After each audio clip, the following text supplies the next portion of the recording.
สภาพเอาพออยู่ที่จริงเขาเจ้าต้องเอาแผ่นเจียมาเจียมันก่อนนะทุกคนแต่ว่าโดยนินใช้งานบริเวณความงามเนาะ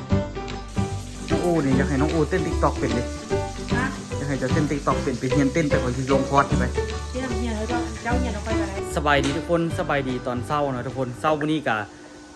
เศร้าอีหลีหล่อแหละบ่ได้อาบน้ำเถอะผมหาก็ตื่นนอนนะทุกคนมาจอดเล็กอันนี้ให้พอวีซ่าที่ไอโรดสอนมา3 ปีบ่ฮู้สิได้ผลบ่แต่ตัวกะบ่ได้จอดโดนแล้วทุกคนได้แล้วเสียดายอยู่ติเนี่ยมาลองกันทุกคนเพื่อกับบ่ฮู้สิจอดได้บ่มันขดข้างห่างเว้ยมันบ่ติดนะได้เยอะสิล่ะลองทุกคนเนาะ3 ปีแล้วทุกคนไม่ได้จอดเลย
บติดเลยทุกคนมันเล็กบติดดีนะมันต้องได้เอาอย่างมาสืบที่บอกเห็นเขาเจ้าเอาลวดบอกมาใส่มันเป็นปองลายเกินไปมีลวดบ่พอมีลวดบ่ลวดธรรมดานี่แหละมันเป็นปองลายพอดี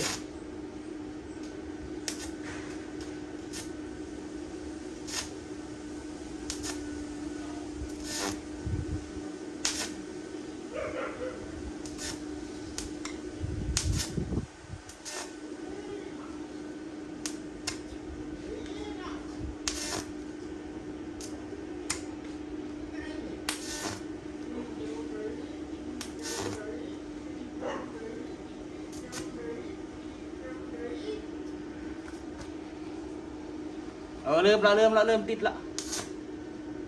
มันห่างหลายมันต้องได้จอดเข้าไปหลายมันแต่ว่ามันกับบ่ได้งามดอก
พวกนั้นก็ล้นเราแม่โอ้หล่าเฮ็ดล่ะ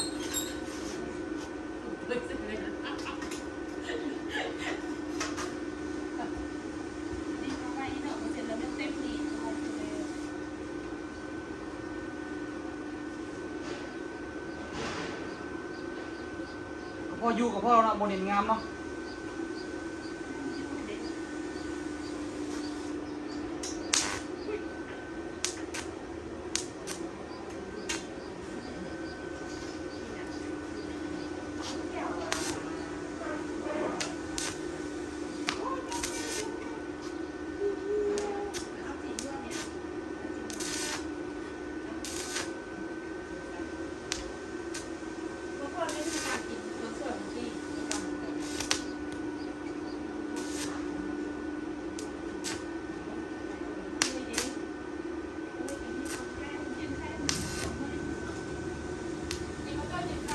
เย็นกินเย็นถูกซะเยอะ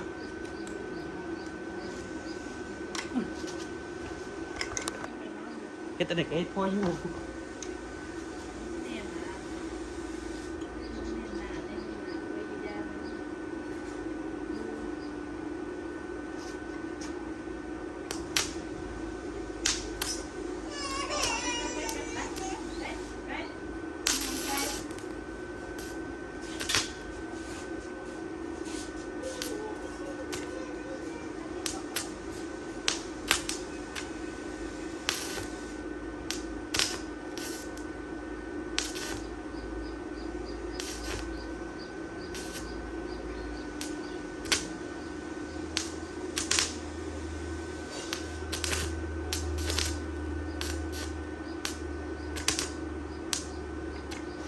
จอดอันเดียวคนดุน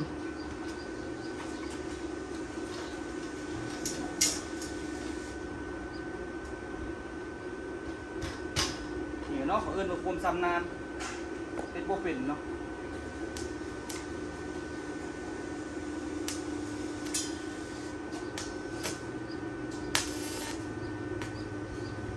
อันเล็กมันฮ้อนจอดง่ายก็ทุกคน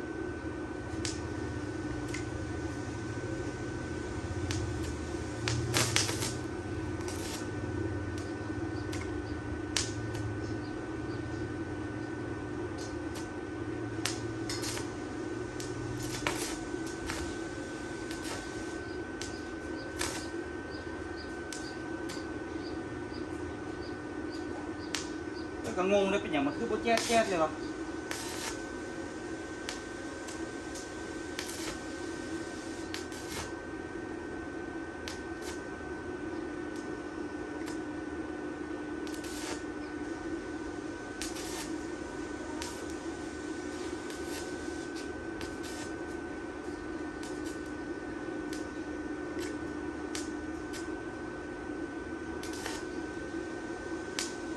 น้ำความร้อนบ่พอทุกคน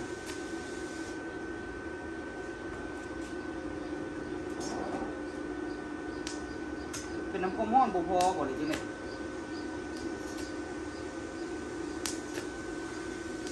คันใส่ลำดูดแจ๊ดนี่สิจอดง่ายเลยนี่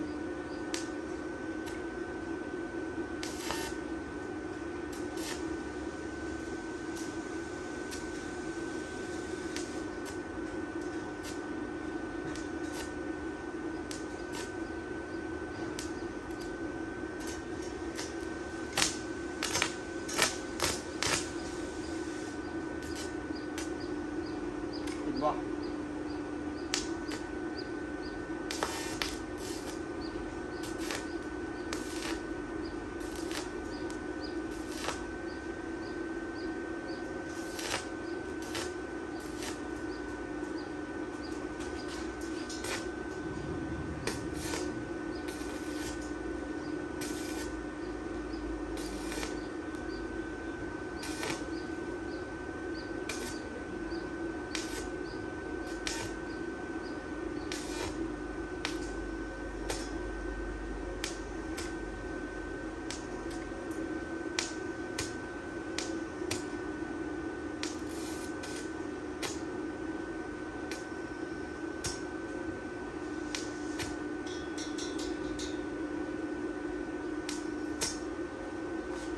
ตรเละ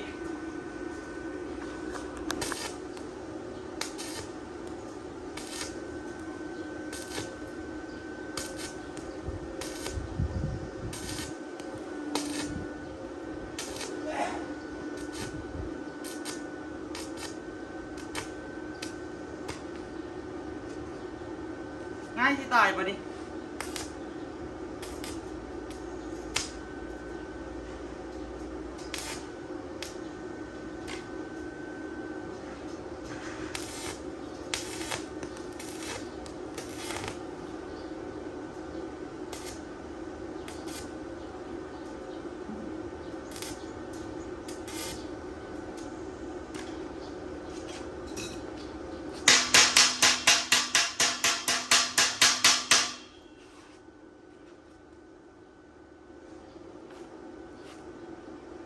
เห็ดพออยู่ก็โอเคแล้วทุกคนเลยขึ้นระหว่างอย่างไรจะไปคาดหวังอย่างไร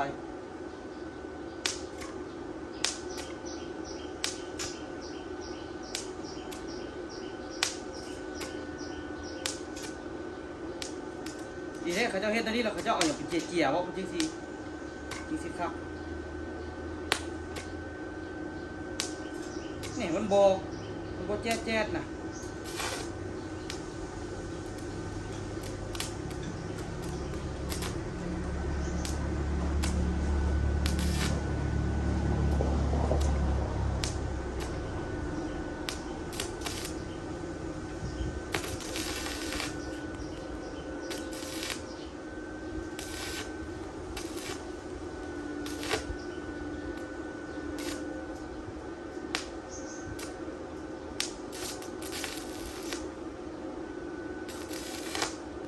โอ้โหเท่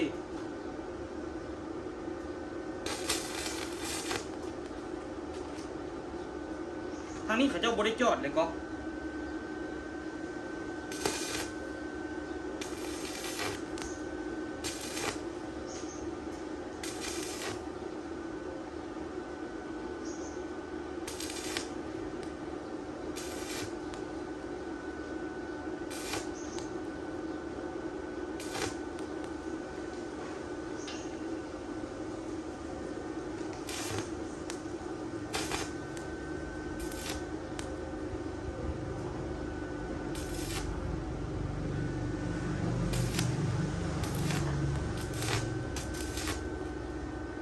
โคตรเก่ง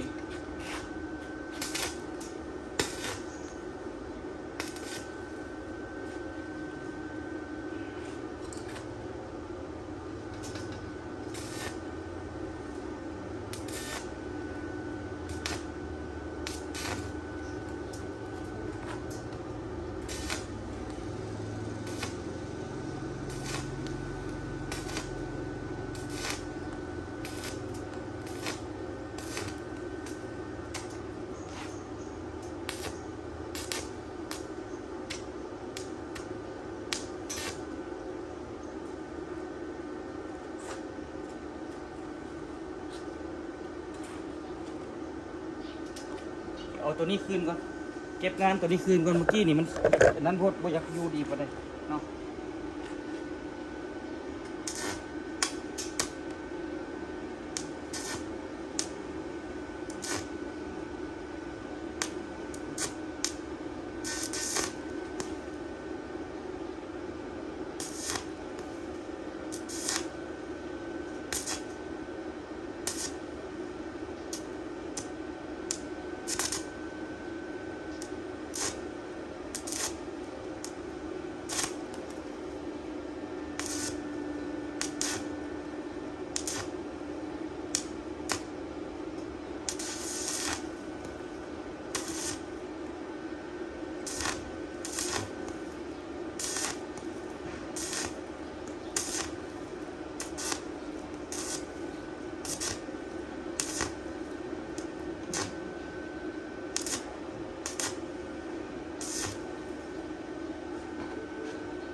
กับบ่ได้งามหรอกแต่มันก็พอใช้ได้บอกเลยนี่เล็กจอดนะตอนนี้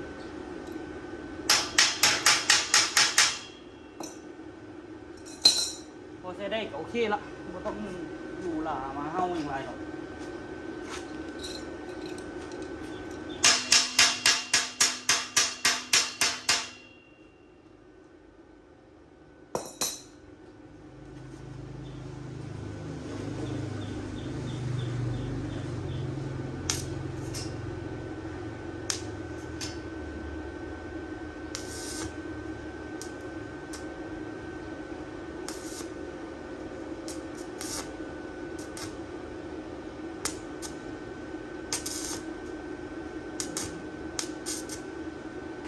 สภาพ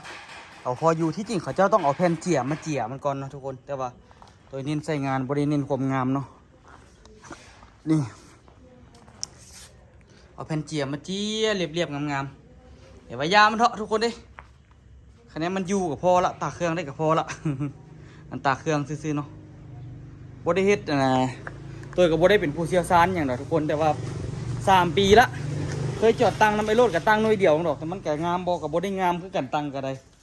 คู่มือนี่ก็ยังอยู่บ้านอยู่ส่วนการเด่นทีไอวันอยู่ดิแต่ว่าอันน่ะมันน่าที่ออกมานำก่อนฝีมือเว้ย โอเคแล้วทุกคนเดี๋ยวไปหาให้ยังกินเนาะจะเจ็บมันนะแสบๆหนาอยู่ในนึงแต่ก็คือสิบ่เป็นอย่างไรที่บอกมื้อนี้อากาศก็เย็นๆเนาะคือสิบ่ร้อนเฮงโอเคเนาะเครื่องแม่คืนละ เมซูกินผู้เดียวหมดเลยมึงถ้วยบอกง่ายๆคุณ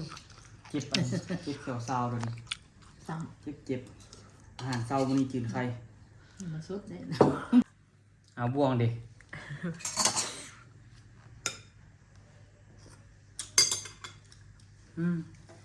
3 ปีตะกี้จอดตังให้รถด้วยเดียว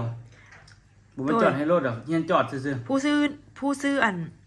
อหอยนี่อันเจ้าจะส่งบินแล้ววะอย่างเนาะเจ้าเขียนไว้เสื่อมบ่ ๆไม่ซื้อเจ้าบุกตรง ค่อยถามว่าเจ้าเขียนไว้เสื่อมบ่ ผมไม่ซื้อ ขายเครื่องไอ้ทุก เจ้า คน นี่ เฮ้เจ้าเพชร เจ็บแข้วย่ำกันยากข้าวเช้ากับโป้งเป็นบาทอยู่ต่อตังค์ขนาด มี FC มาคอมเมนต์น้องอู้ว่ากับตุ้ยว่าคอมเมนต์ตุ้ยว่าเสื้อเฮ็ดน้ำเจียวมาขายไทยอันเดียวฮะนะที่ค้ามาขายไทยอันเดียวฮะนะมันยุ่งยากเพราะมันต้องผ่านออยโรงโรงงานน้องอู้ว่ากับตุ้ยเมื่อวานนี่โบเป็นเรื่องน้ำเจียวทุกคนเพราะว่าน้ำเจียวมันเขาสิขายอยู่ลาวอยู่แล้วฮิตขายอยู่ลาวเพราะว่าไทยน้องอู้โบเอาข้ามไป เขาเอาเรื่องผ้าสิ้นเมื่อวานเนี่ย เมื่อวานเนี่ยเว่าเรื่องภาษีเพราะว่าเรื่องน้ำเจียวเขาบริว่าเขาสิโบเอาไปอยู่แล้วเพราะว่าการแข่งขันมันสูงน้ำจิ้มบ้านเพื่อนก็มีแต่น้ำจิ้มแซ่บๆมาตัวเนาะแต่ว่าน้ำจิ้มเขาขายอยู่ลาวมันก็พอได้ขายแล้วมันก็บ่ได้ยุ่งยากต่อกันแบบว่าเอาข้ามไปข้ามมา ลองสารหน่อยนึง เออแต่ว่าบันนี้เขาเว้าเรื่องผ้าซอกผ้าสิ้นอันเดียวเขาอยากเอาไป แต่ว่ามันก็ยังเว้าเรื่องกฎหมายอยู่ทุกคนเพราะว่ามันมีกฎหมายควบคุมเรื่องพวกอัน เขาอันเดียวว่าน้องอูก็ลืมละเรื่องอันเดียวว่ากฎหมายเรื่องอัน พัน ภูมิปัญญาวะอันเดียวสักอย่างนี้นะแบบถ้าเป็นของไทยของผ้าสิ้นลาวของพระยาคือนำเข้าไปไทยอันเดียวสิฮะนะมันมีข้อกฎหมายห้ามของมันอยู่อันเดียวนี่แหละสักอย่างนี่แหละมันต้องได้เฮ็ดหลายๆมันต้องได้ศึกษาหลายๆอย่างนะทุกคนขณะเฮ็ดเท่ๆเขาก็อยากเอาเสื้อใหม่ข้ามไปตัวเนาะผืนมันมีผืนงามๆที่เขาจะตัดเนาะงามมาตัวเนาะซื้อเสื้อใหม่ได้สิ้นได้อันใดได้ข้ามไปแต่ว่าข้ามไปแล้วเขาสิไปเฮ็ดแนวใดอันใดอีกอะทาเบิ่งกันอีกเทื่อนึงเสียวข้ามได้บ่สิเฮ็ดได้บ่ปรึกษาหลายๆคนก่อนปรึกษาเข้าไปปรึกษากระทรวงการค้าก็ได้ เข้าเลยทุกคนเนอะต้มไก่กับกินไข่ เมื่อกี้ค่อยถ่ายรูปเจ้าวันนี้ตะหัวขนาด เรื่อง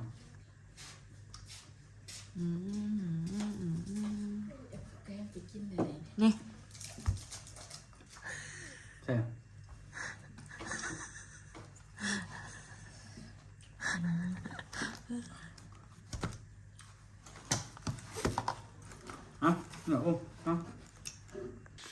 หลังจากเขากินข้าวแล้วทุกคนเขาสิเฮ็ดตำมะฮุ่งกินมาเบิ่งหมักโมจีนทุกคนหมักโมจีนนี่ทุกคนเสื้อบ่หมักโมหน่วยจะมีนะจีนเขาเจ้ามาคัด คันมาตกเกตเขาบ่เอาเลย อันนี้คือเป็นหมักโมตกเกตก่อนนี่นะแล้วเอามากินหมักโมเขาทิ่มอยู่กลางหน้าซะก่อนนี่อู แน่นอน จะบ่ไม่หน่วยบอกใหญ่ๆบอกงาม เอามาก่อน ๆฮะ พูดเดี๋ยวเอามา อรวยไปเก็บมาเก็บมาแล้วก็อันนั้นยังเหลือพูดนะทุกคนเป็นแก๊สอยู่กลางนาคือเขาเอาถิ่มหมดเลยนะนี่นะแต่ว่าถามว่าแซ่บบอกก็ยังแซ่บอยู่เลยทุกคนนะ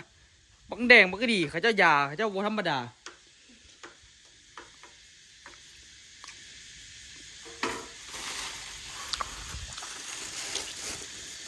เจ้าโบกินบ่เจ้า ฮะ เจ้าโบต้องกินบ่ อยากกินอยากเจ้าก็ยังกินไม่ได้เลยค่ะ เผื่อโบได้ให้นมลูกเลยสิยากินยาจีนเจ้านี่ยาน้ำจีนก็ยังกินบ่เห็นสิตายเนาะ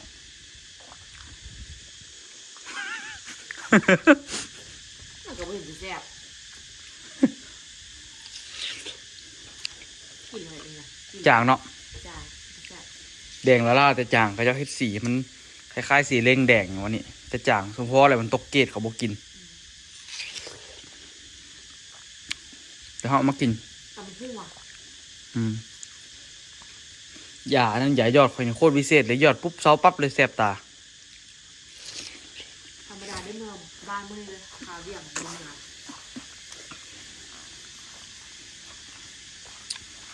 พออยากเมื่อยก็ขวไปคุดอันนะคอส้วม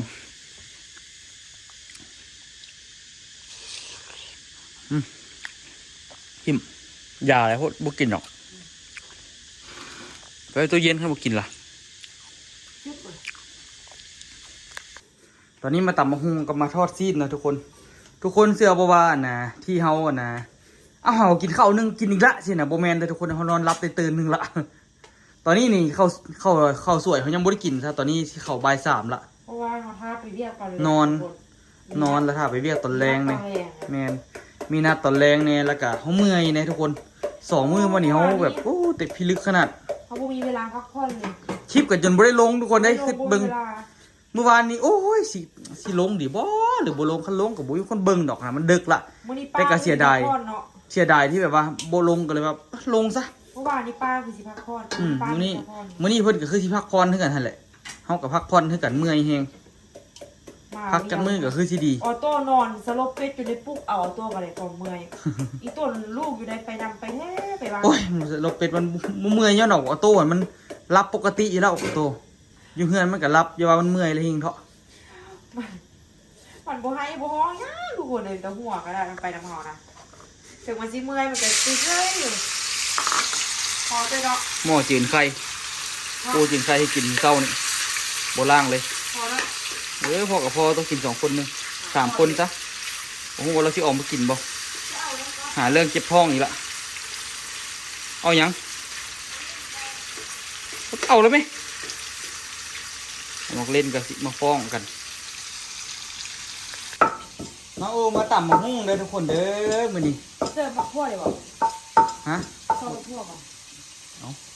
ปัดหมูพอกล้องมาปุ๊บก็สิไปปั๊บเลย ให้เราบ่เข้า ไปเอาเลยไหมสนะอุตส่าห์บอกให้ลายเอาไหมมันนัวๆหวานๆเนี่ยอย่าถ่าได้ ทอดอันนี้ถ่าน้องโอเนี่ยอยากให้น้องโอเต้นติ๊กต็อกเป็นดิ ฮะ อยากให้เจ้าเต้นติ๊กต็อกเป็นไปเฮียนเต้นไปขอชีลงคอร์สให้ไป เจ้าน้ำเฮียนแล้วเจ้าเฮียนเอาไปก็ได้ก็บ่จำเป็นต้องไป ฮะ ก็บ่จำเป็นต้องไปเฮียนเจ้าก็ได้ ก่อยขอยเต้นโบเป็นคือกัน เป็นอยู่ ฮะรักไม่ใช่นิยายที่ใดประพันธ์แต่คำหวานเอา เจ็บขานะยกขึ้นนะ พี่ตั้มบ่ได้กินจะเครือแล้วนี่เอ้ยตั้มอันนี้หมักทั่วกับทั่วสดๆจากกันหมักทั่วสดๆจากที่ไหนครับ จากสวนของพ่อหลังบ้านค่ะหลังหน้าบ้านค่ะไม่หลังบ้าน ส่วนมะเขือเทศนี่เอามาจากไหน มะเขือเทศนี่ก็เป็นมะเขือเทศที่ปลูกเองนะคะปลอดสารพิษหวานมากๆค่ะ โอ้คืออะไรก็เอามาจากสวนของเราเองนะครับ ค่ะ ไม่ได้เสียตังค์ซื้อนะครับ ค่ะ ส่วนมะละกอนี่เราเอามาจากไหนเอ่ย มะละกอนี่เราก็เอามาจากร่องซานนะ คือว่าง่ายๆก็คือช่วงนี้เราประหยัดมากๆค่ะ เพราะว่าเราไม่มีเงินซื้อ แล้วก็เลาะเก็บพันเก็บนี้ใส่นะคะ แ ส่น้ำปลาลงไปนิดหน่อยเราจะใส่มะกะเหรี่ยงไปเพราะมะกะเหรี่ยงพ่ออร่อยมากเวลา ความอร่อยความนัวนี่มาจากที่ไหน โอ้ความอร่อยความนัวนี่มาจากแป้งนัว น้ำปลากะปิปลาร้า อย่าใบไหลนะครับ เนื้อเราจะไหม้นะครับ ทุกคนเตรียมดูนะคะ เตรียมดูยัง เราจะมีคนมาหาเราค่ะ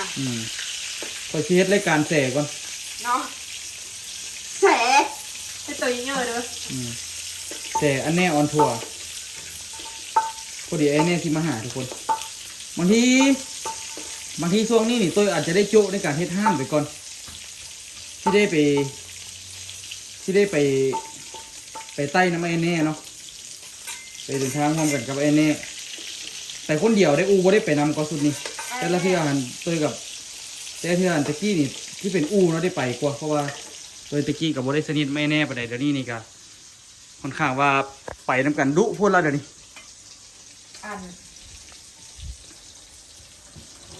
อันใด เป็นจ้างตัวใหม่ใครว่าใครนั่งจ้างคนมาเฮ็ดเราก็ต้องได้กลุ่มเก่าเนาะ มัน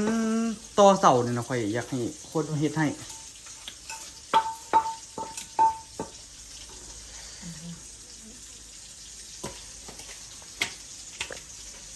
เรียบร้อย เดี๋ยวให้อูตำมะฮวงกินข้าวน้ำกันทุกคนตัวไปทอดซีนอยู่มากินข้าวน้ำกันได้ทุกคนเด้อกินข้าวสวยเนาะโบแมนข้าวเมื่อกี้เด้อโอ้ยเซ็ตป่านนี้ข้าวกับโบมีอีหลีวะพอข้าวมืดพอโอ้ตายโบมีข้าวกินกูเฮ็ดจังไหนเฮาบ่ได้เบิ่งมีข้าวเจ้าบ่ เขาจ้างว่ามี เข้ามาตายข้าวไปเสือหมด แม่ไปคลินิก โอ้ขนมเสียไปคลินิกกับบอดเฮ็ดเมียนเงินเด้ เช้าเห็นพ่อกินข้าวสวยในคลิปแล้วกินข้าวกะปิ เจียวอ่ะ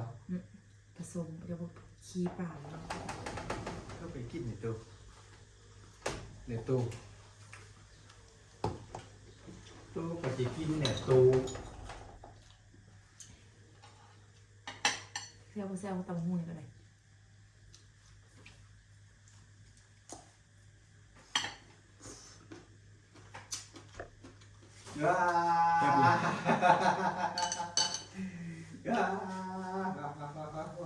กินนมบอโต้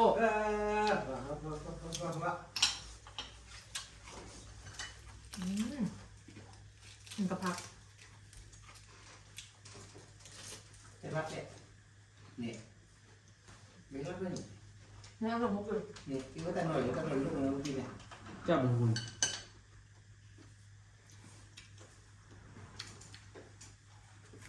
มันไข่ตัวมึงเศร้า ตาน้อยลุงตาน้อยลุงตาน้อยลุง จะกินนี่แหละก็เบื่อข้าวแล้วมันนั่นหรอกวันไหนก็ที่ได้ออกไปกินข้าวอีก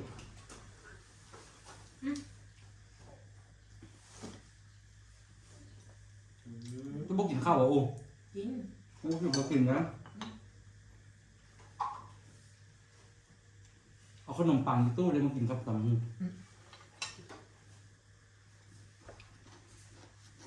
ถ้าจะมาทำยังไง ชอบดูตัวมันเข้ากิน ไปขายเครื่อง ตัวเจ็บแก้วนะทุกคนกินยาก ไปขายเครื่องที่กล้องอู่ครับ หืม กล้องขวาอู่ โอ้ย น้องชาย แต่โอ้ยเ สมพ่อ กิดเขาไปขายอยู่ฮะ เดี๋ยวจัดงานนะ งั้นน่ะ เป็นพรีเมอร์เรา ไปขายไหมขายตังค์เป็นคนชื่ออะไร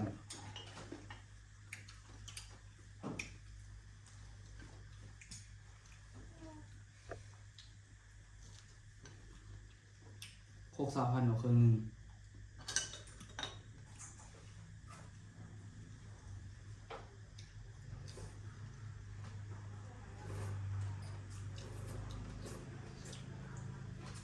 พวกเขาไปขายเครื่องก็พอดี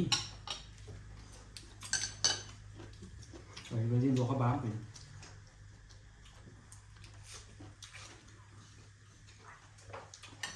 มันไปรีรอบางคือที่จองพี่รถไฟไว้ใจเนิ่นๆเลย เปลี่ยนมาได้ป่ะเนี่ย จองตอนกลับนะ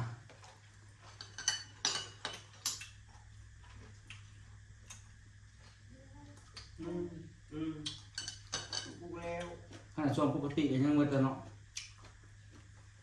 มันเป็นช่วงนั้นนี่แห้งมืด อืมอืมอืม คนไปก็มีคนมาก็มีช่วงอากาศมันต้นมาว่ะ น่าจะอันติดไปหันดิ หนักกว่าว่ะ แล้วจะว่าจะมวนอ่ะก็เป็นถนนเนาะ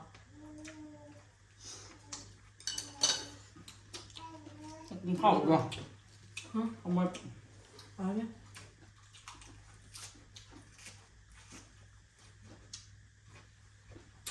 จะขอมาอีกเนี่ย ขอให้ เอา ดู ที่แน่เลย ขอนะไว้เจอกันคลิปหน้าทุกคนเด้อเจอแต่คลิปจะเศร้าหาคนแล้วตอนนี้ บ๊ายบายทุกคน บ๊ายบาย